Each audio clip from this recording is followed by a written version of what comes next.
ఒకరోజు సాయంత్రం ఇంటి మేడ మీద ఒక తాతయ్య కూర్చున్నాడు. పక్కనే అతని మనవరాలు సీత. ఆమె ఆగకుండా మాట్లాడుతుంది.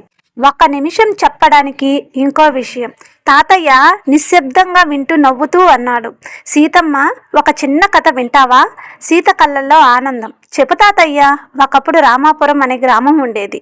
ఆ గ్రామంలో ఒక వింత నమ్మకం ఉండేదట.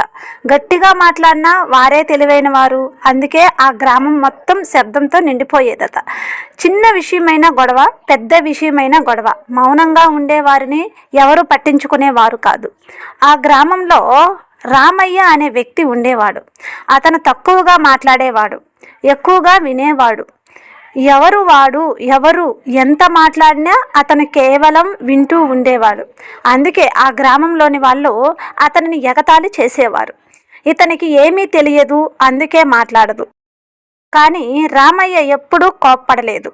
ఒకరోజు ఆ గ్రామానికి ప్రాణమైన నది ఎండిపోవడం మొదలయ్యిందనమాట. పంటలు ఎండిపోయాయి. జనం భయపడ్డారు. రాజు ప్రకటించాడు, ఈ సమస్యను ఎవరు పరిష్కరిస్తారో వారికి బహుమతి. గ్రామంలోని చాలామంది బయలుదేరారు. రమణ, కిట్టయ్య, ఇంకా మరికొందరు. రామయ్య కూడా వెళ్ళాడు. ఏమీ మాట్లాడకుండా వాళ్ళ కొండల్లో గుహకి చేరుకున్నారు. అక్కడ చాలా దారులు ఉన్నాయి. నీళ్లు ఎక్కడ ఆగిపోయిందో ఎవ్వరికీ అర్థం కావడం లేదు. రమణ గట్టిగా అరవడం మొదలుపెట్టాడు. కానీ రాళ్ళు కూలిపోయాయి. కిట్టయ్య గోడల్ని పగలగొట్టాడు. సమస్య ఇంకా పెరిగిపోయింది. రోజులు గడిచాయి.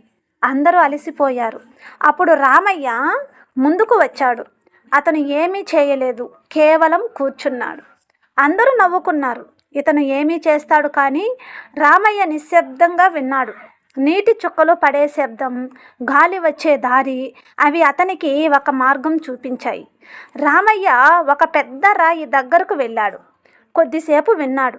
తర్వాత చిన్నగా ఒక దెబ్బ కొట్టాడు. అంతే, ఆ అడ్డంకి విరిగిపోయింది. నీళ్లు మళ్ళీ ప్రవహించడం మొదలయ్యాయి. గ్రామంలోని వాళ్ళంతా ఆశ్చర్యపోయారు. రాజు రామయ్యను పిలిచాడు. నువ్వు ఎక్కువగా మాట్లాడలేవు, కానీ సరిగ్గా అర్థం చేసుకున్నావు. రామయ్యను సలహాదారుగా నియమించాడు రాజు. ఆ రోజు నుంచి గ్రామం మారిపోయింది. అవసరం లేని మాటలు తగ్గిపోయాయి. వినడం పెరిగింది.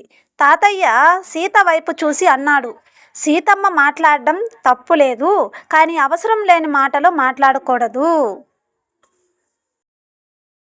మౌనం బలహీనత కాదు, అది మన శక్తి. నువ్వు తక్కువగా మాట్లాడితే ఎక్కువగా వినగలవు. అప్పుడప్పుడు నువ్వు ఎక్కువగా అర్థం చేసుకుంటావు. సీత నెమ్మదిగా నవ్వింది. తాతయ్య, ఇక నుంచి నేను నెమ్మదిగా జాగ్రత్తగా మాట్లాడతాను. అప్పుడు తాతయ్య ఆనందంగా చూశాడు. మౌనం బలహీనత కాదు, అది మనలో ఉన్న గొప్ప శక్తి. ఈ కథ మీకు నచ్చితే ఒక లైక్ ఇవ్వండి. మీరు ఎక్కువగా మాట్లాడేవారా లేక వినేవారా అనేది కామెంట్లో చెప్పండి. ఇలాంటి కథల కోసం సబ్స్క్రైబ్ చేసుకోండి. ఓకేనా? All of you. చూడండి, ఈ కథలో నీతి ఎంత వివరంగా ఉందో. అరిచేవారి కన్నా మౌనంగా వినే వాళ్ళకి పవర్ అనేది ఉంటుందన్నమాట. వాళ్ళు చేత కాని వాళ్ళు కాదు, అన్నీ తెలుసుకునే వాళ్ళు. ఇకనైనా తెలుసుకొని మెలగండి.